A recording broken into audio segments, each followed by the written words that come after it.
मालिक को देखने आया था।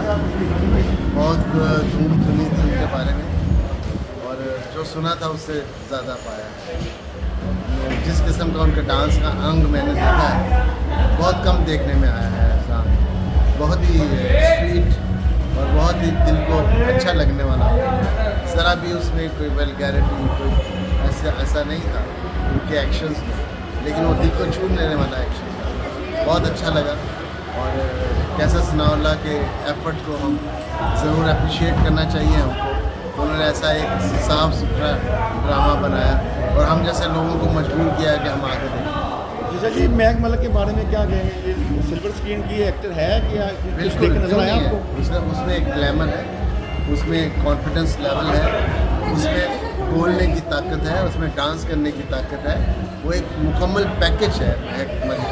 सैयद नूर साहब पाकिस्तान फिल्म इंडस्ट्री का बड़ा नाम है, आज उन्होंने परफॉर्मेंस भी देख ली महक मलिक की, तो कास्ट करेंगे उनको अपनी अगली फिल्म में, आइंदा प्रोजेक्ट में, या कुछ ऐसा है?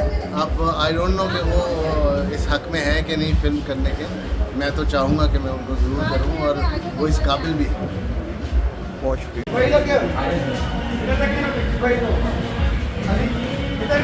चल हो अब्दुल सलाम साइड दे होके थोड़ा बनाना वीडियो। आओ जी।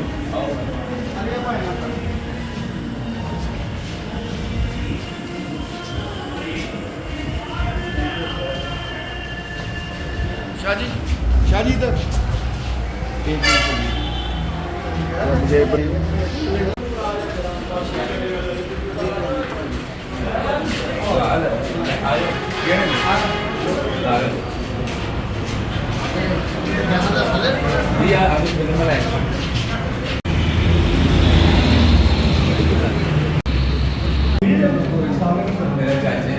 यार तो हमें कोई भी है, देखो मेरी गल सुनो, परेशानी की गल नहीं बस हाँ कहने का मतलब है कि वो आए ना तो प्रोटोकॉल भी होगा, तो बंदा ना देखो बड़ा